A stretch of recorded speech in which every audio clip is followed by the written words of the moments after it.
Un journal qui a tout changé entre une maman et sa fille. Fatou, une maman célibataire, mène une vie où chaque minute est comptée. Ses journées commencent avant l'aube et se terminent bien après que Sophie, sa fille de 10 ans, soit endormie. Entre son travail exigeant, les courses et les responsabilités de la maison, elle se sent souvent épuisée. Pourtant, au fond d'elle, une petite voix ne cesse de murmurer qu'elle rate l'essentiel. Chaque fois qu'elle croise le regard pétillant de Sophie, ce sentiment revient, accompagné d'une sourde culpabilité. Sophie, de son côté, est une petite fille douce et pleine de créativité.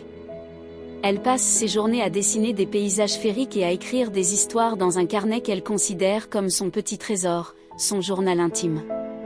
Ce carnet n'est pas seulement un recueil de mots, c'est son refuge, un endroit où elle exprime tout ce qu'elle garde au fond d'elle. Dans ces pages, elle raconte ses journées, ses rêves, mais aussi ses frustrations.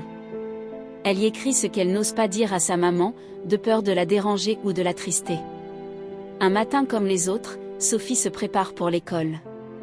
Elle s'habille rapidement, et dans la précipitation, oublie de cacher son journal sous son oreiller, comme elle le fait habituellement. Fatou, de son côté, profite du départ de Sophie pour faire un peu de ménage dans sa chambre. Cela fait longtemps qu'elle n'a pas eu le temps de ranger. Elle soulève les draps, secoue l'oreiller, et là, son regard tombe sur un petit carnet coloré posé juste en dessous. Fatou hésite. Elle sait que c'est un journal intime et que le lire pourrait être une intrusion. Mais quelque chose l'attire irrésistiblement. Peut-être est-ce la curiosité, ou peut-être une intuition qu'il contient des choses qu'elle doit savoir. Après une longue hésitation, elle finit par ouvrir le carnet. À la première page, elle tombe sur un dessin de 2 personnages. L'un est une petite fille qui ressemble à Sophie, l'autre est une femme portant une cape et tenant une pile de papier. Au-dessus, Sophie a écrit « Maman, ma super-héroïne ». Fatou sourit, mais son cœur se serre. Elle tourne les pages et commence à lire les mots de sa fille. « Maman est une super-héroïne. Elle fait tellement de choses pour moi. Mais parfois, j'aimerais qu'elle pose sa cape pour être juste ma maman.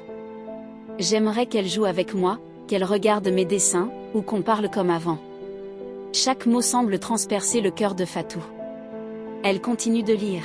« Je sais qu'elle travaille pour qu'on ait tout ce qu'il faut, mais je me sens seule parfois. Est-ce que c'est égoïste de vouloir plus de temps avec elle ?» Les larmes montent aux yeux de Fatou. Elle se rend compte que dans sa quête de tout gérer parfaitement, elle a oublié ce qui comptait le plus, sa relation avec Sophie.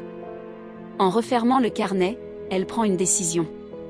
Ce soir, elle ne fera pas comme d'habitude.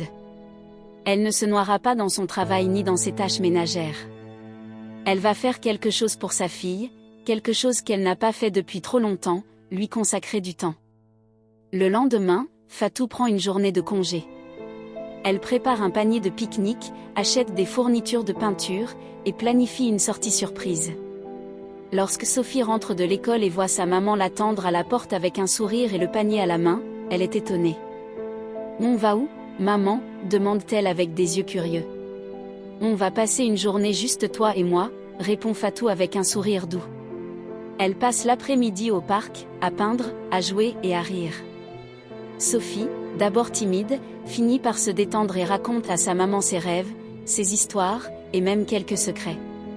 Fatou écoute avec attention, découvrant un monde qu'elle avait négligé trop longtemps. En fin de journée, assise sous un arbre, Sophie regarde sa maman et lui dit doucement.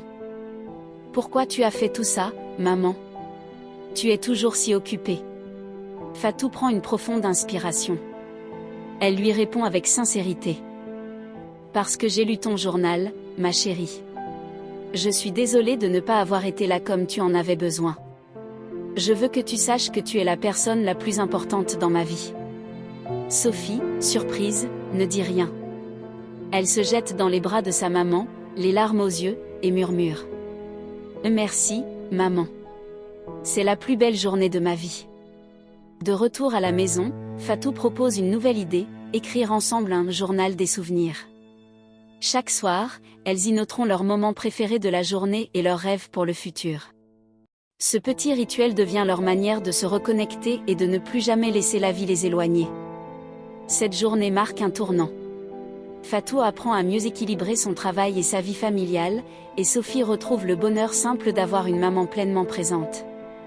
Ensemble, elles créent des souvenirs qui resteront gravés à jamais dans leur cœur. Si cette histoire vous a touché, abonnez-vous, likez et partagez-la avec vos proches.